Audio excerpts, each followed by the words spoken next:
Film ini menceritakan seorang remaja bernama Michael. Dia adalah pemuda yang penuh energi dan cinta banget dengan skateboard.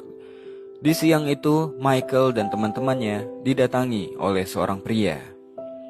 Dia meminta bantuan satu di antara mereka untuk mengerjakan sesuatu dan akan dibayar $50. Michael langsung berdiri untuk mengambil peluang itu. Oleh pria ini, Michael dibawa ke tempat yang lain. Di tempat itu, Michael disuruh berdiri di dalam sebuah kota kecil sampai jam setengah 6 sore. Awalnya, Michael skeptis dan gak percaya, tapi karena terlalu mudah, dia pun mau melakukannya. Michael akhirnya masuk ke dalam kotak dan berdiri di sana untuk memandang sekitar. Hingga jam setengah 6 sore, pria itu pun muncul dan memberikannya $50 sesuai yang dijanjikan. Karena kerja bagusnya, Michael ditawari jadi karyawan tetap. Kerjaannya sama, berdiri di dalam kotak dan bayarannya dinaikkan menjadi $200. Michael pun senang mendapatkan tawaran itu. Keesokan harinya secara resmi Michael memulai pekerjaannya. Ketika itu dia didatangi oleh teman-temannya. Michael diajak untuk bersenang-senang, skateboarding bersama dan have fun. Tapi Michael menolak karena dia mementingkan pekerjaannya. Sempat terlintas untuk keluar dari kotak itu sebentar saja, tapi Michael nggak berani. Hingga jam kerjanya usai, Michael baru berani pulang. Michael benar-benar nggak bisa mengerjakan hal yang lain. Ketika ada seorang wanita dengan tongkat meminta bantuannya mengejar copet, Michael pun menolak untuk membantu karena dia sibuk dengan pekerjaannya. Hingga perempuan itu pun kecewa dan meninggalkan Michael. Sore harinya, pria itu datang kembali memberikan upah harian Michael. Waktu itu Michael ingin mengutarakan sesuatu, tapi dia masih nggak berani. Michael pun memutuskan untuk mengikuti bosnya. Dia ingin tahu kepada siapa dia bekerja. Pria itu kemudian masuk ke sebuah komplek apartemen. Michael pun menemukan bahwa bosnya itu ternyata seorang badut. Michael bekerja dengan badut dan memanggilnya bos setiap waktu. Tahun berganti tahun, Michael udah terbiasa dengan pekerjaannya dan seakan melupakan mimpinya untuk menjadi seorang skateboarder. Bahkan, dia nggak pernah bermain lagi sejak menerima pekerjaannya ini.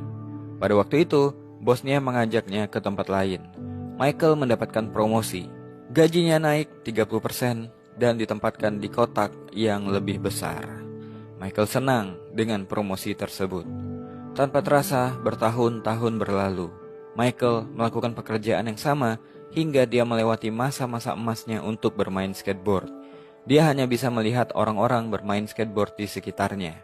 Di tahun itu, Michael dibayar $2.000 dan pada sore itu, dia menyatakan untuk resign dari pekerjaannya setelah bertahun-tahun bekerja untuk si bos. Dengan menukar jam mewahnya, dia pun mendapatkan skateboard dari seorang perempuan di taman.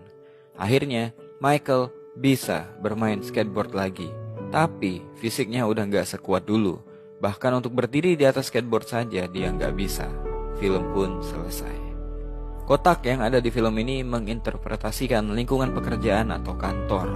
Dengan gaji harian atau bulanan, kita menukarkan waktu kita untuk melakukan pekerjaan yang mungkin kita nggak suka melakukannya, tapi terpaksa dilakukan karena kita harus mencari nafkah.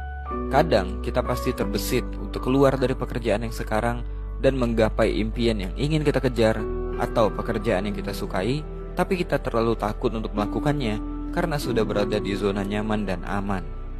Bahkan di level atasan pun mengisyaratkan pengorbanan yang mereka lakukan. Bos yang berdandan seperti badut mengisyaratkan bahwa setiap orang punya dua sisi. Ada kalanya mereka harus serius dalam bekerja, dan di sisi lain mereka sebenarnya adalah pribadi yang menyenangkan namun tertutup secara private. Bos dengan kostum badut menunjukkan bahwa di level atasan pun mereka harus meninggalkan hobi atau hasrat mereka. Atau bisa jadi kita bisa mengartikan bahwa Michael menyia-nyiakan hidupnya untuk bekerja dengan seorang badut. Dia mengagumi orang bodoh yang memberikannya uang dan memanggilnya bos. Padahal dia seorang badut, namun dia tetap gak mau keluar dari pekerjaannya walaupun merasa diabaikan dan kurang dihargai. Menyia-nyiakan hidupnya untuk sebuah pekerjaan yang gak ada artinya dan menyaksikan orang lain menjalani hidup. Namun tentu aja video ini bukan untuk mengeneralisasi dunia kerja. Di antara kita bahkan bersyukur bisa punya pekerjaan untuk menafkahi keluarga. Namun gak ada salahnya untuk memperhatikan sisi kehidupan di luar pekerjaan. Mungkin itu aja buat video pendek kali ini. Saya Besa Putra, to be continue.